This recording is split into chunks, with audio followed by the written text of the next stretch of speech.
ग्रामीण विकास एवं पंचायत मंत्री रमेश चंद मीणा ने आज अजमेर के जिला कलेक्टर कार्यालय में समीक्षा बैठक ली। इस दौरान उन्होंने पंचायत विभाग की स्वच्छ भारत मिशन, जल ग्रहण, नरेगा, प्रधानमंत्री आवास योजना, राजीविका, जल जीवन मिशन, चारागाह विकास योजनाओं के कार्यों की प्रगति की समीक्षा की। इस दौरान पंचायत समिति स्तर पर कम प्रगति को लेकर उन्होंने नाराजगी प्रकट की। समीक्षा बैठक में जल ग्रहण, नरेगा तथा प्रधानमंत्री आवास विशेष रूप पर टारगेट पर रहे। उन्होंने अधिकारियों को निर्देश दी कि कार्यों में गुणवत्ता लाएं तथा ग्रामीणों की समस्याओं का समाधान तय समय पर करें, अन्यथा कार्रवाई के लिए तैयार रहें। पंचायत राज मंत्री ने पंचायत राज विभाग की समीक्षा के दौरान ये पाया कि पंचायत समिति एवं जिला स्तर पर जो आंकड़े उन्हें बताए जा रहे हैं उनमें काफी अंतर है। साथ ही जलग्रहण विकास कार्य एवं नरेगा कार्यों में गुणवत्ता लाने के लिए जल्द ही राज्य स्तरीय कमेटी गठित कर जाँच करवाई जाएगी। समीक्षा बैठक में राजीविका की निदेशक मंजू राजपाल, पंचायत राज सचिव नवीन जैन, स्वच्छ भारत मिशन निदेशक विश्व मोहन शर्मा, जिला कलेक्टर अंशदीप, जिला परिषद सीईओ मुरारी लाल वर्मा, किशनगढ़ विधायक सुरेश टाक, मसूदा विधायक राकेश पारिक सहित अजमेर जिले की सभी पंचायत समितियों के प्रधानगण मौजूद रहे। समीक्षा बैठक के बाद पंचायत राज मंत्री ने पत्रकारों से वार्ता के दौरान बताया कि जल्द ही पंचायत राज विभाग में संविदा पर तकनीकी अधिकारियों की नियुक्ति की जाएगी। साथ ही उन्होंने बताया कि ग्राम पंचायतें अच्छा कार्य करें, इस हेतु सरपंचों को भी प्रोत्साहित किया जाएगा। उन्होंने महात्मा गांधी नरेगा योजना के तहत भुगतान में विलंब के लिए केंद्र सरकार को जिम्मेदार बताते हुए कहा कि कई बार केंद्र सरकार से आग्रह किया गया है, लेकिन केंद्र से भुगतान नहीं आ रहा।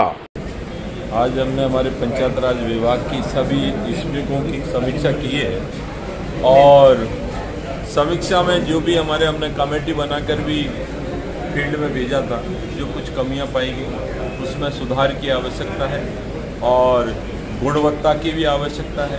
जो अधूरे काम है समय पर नहीं हो रहे हैं, टाइम बाउंड काम होने चाहिए और जो लोगों के लिए जो पात्रता के जो व्यक्ति हैं उनको लाभ मिलना चाहिए कि भाई किस योजना किसके लिए बनी है। प्रधानमंत्री आवास योजना है, समय पर उनको पैसा मिले, सुलभ शौचालय जो बनाए उसका निरंतर सफाई का ध्यान रखा जाए और वाटर शेड में जो काम हो रहे हैं कि हमारा जो सतही पानी है उसको रोका जाए, उसका संरक्षण किया जाए और जो अंडर वाटर ग्राउंड जो वाटर है रिचार्ज हो और वहाँ पर जो कहीं बारानी भूमि है या वैसी रिवाइंस है वहाँ उस भूमि को कृषि योग्य कैसे बनाया जाए और छोटी MIP, एनीकट्स, बैरियर, सरफेस बैरियर, इस तरह के जो पानी के रिसोर्स डेवलप किए जाए। तो ये सारी बातें हमारे नरेगा में आम आदमी है, गरीब है, उसको काम मिले, जो काम मांग रहा है वो वंचित नहीं रहे, समय पर पेमेंट हो। ये सारी चीज़ों को हमने चर्चा की है। सभी हमारे पंचायत राज की जो स्कीम है उनकी समीक्षा की है और अधिकारियों को दिशा निर्देश दिए।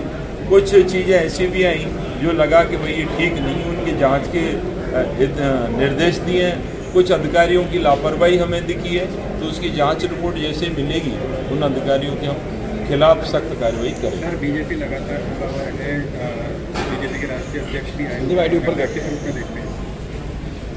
क्योंकि भारतीय जनता पार्टी जहां देश में या प्रदेश में जब चुनाव होता है वहां उनके दौरे होते हैं और जब जब चुनाव नज़दीक आता है तब तब अफवाहें फैलाकर धर्म के आधार पर लोगों को लड़ाती है। विकास की बात भारतीय जनता पार्टी को करनी चाहिए। नड्डा जी आए तो उनसे भी मैं आपके चैनल के माध्यम से कहना चाहता हूं कि हमारे पूर्वी राजस्थान में ईस्टर्न कैनाल का मुद्दा है, काफ़ी वर्षों से हम विधानसभा में उठाते रहे। मुख्यमंत्री जी ने भी पत्र लिखा है और प्रधानमंत्री को भी पत्र लिखा है और गजेंद्र सिंह भी यहीं के हैं, राजस्थान के 25 सांसद हैं, उनसे भी हम निवेदन कर चुके हैं कि भाई ईस्टर्न कैनाल का मुद्दा है उसको राष्ट्रीय परियोजना घोषित करें और 90-10 के रेशो में इस योजना को स्वीकृत कराएं। लेकिन कोई मुद्दे की बात नहीं होती, कोई विकास की बात नहीं होती। ये सिर्फ चुनाव में ये चाहते हैं कि हम चुनाव कैसे जीतें। लेकिन मैं कहना चाहता हूं कि भारतीय जनता पार्टी 36 टुकड़ों में बटी हुई है। कौन मुख्यमंत्री बनेगा इस बात का ही उनमें संघर्ष है। तो नड्डा जी आए चाहे प्रधानमंत्री नरेंद्र मोदी जी आए, वो चुनाव के समय आते हैं, लोगों को सपने दिखाते हैं। लेकिन भारतीय जनता पार्टी वास्तविकता में उसको काम करना चाहिए। विपक्ष में है तो विपक्ष का धर्म उनको निभाना चाहिए। जो भी कमी है उस काम को उठाना चाहिए। चाहे विधानसभा हो, विधानसभा आती है तब वो अपने अपने फायदे के काम देखते हैं। तो हम तो ये कहना चाहते हैं उन लोगों से कि जो भी काम सकारात्मक है, अच्छे काम हो रहे हैं, उनमें सहयोग करें और लोगों में विवाद पैदा नहीं करें। वहाँ इस तरह की कोई बात होती है तो लोगों को समझाएं, न कि भड़काएं। सर, पंचायत राज में तकनीकी अधिकारियों के पद काफ़ी समय से रिक्त हैं, उनको बढ़ने को लेकर उसके लिए हमने अभी तो हम कॉन्ट्रैक्ट बेसिस पे जो जेटी हैं उनके लिए हमने जो बेरोजगार इंजीनियर हैं, कुछ रिटायर इंजीनियर हैं, उसकी हमने प्लानिंग की है। तो थोड़े दिनों में ही उसकी भर्ती हम करेंगे। सर, एक नरेगा का पेमेंट काफ़ी समय से नहीं आ रहा है, मेट्रो का पेमेंट नहीं आ रहा है, नरेगा कर्मचारियों का जो पेमेंट है, नरेगा जो कार्मिक है उनका भी 2 महीने से 3 महीने से भुगतान नहीं हुआ अभी तक। ये भारत सरकार के द्वारा नरेगा का जो मटेरियल का पेमेंट है, मैट है, मिस्त्री हैं और जिसके जो कार्मिक हैं नरेगा से संबंध रखते हैं, उनका भी वो पेमेंट भारत सरकार करती है। तो कभी 1.25 साल से ऊपर हो गया और हमने भी चिट्ठी काफ़ी बार लिखी है। खुद मैं गिरिराज सिंह जी जो केंद्रीय मिनिस्टर हैं उनसे मिला हूँ। अभी हमने माननीय मुख्यमंत्री ने भी पत्र लिखा है कि भाई 1.25 साल हो जाए, एक मैट है और मिस्त्री है जो कारीगर है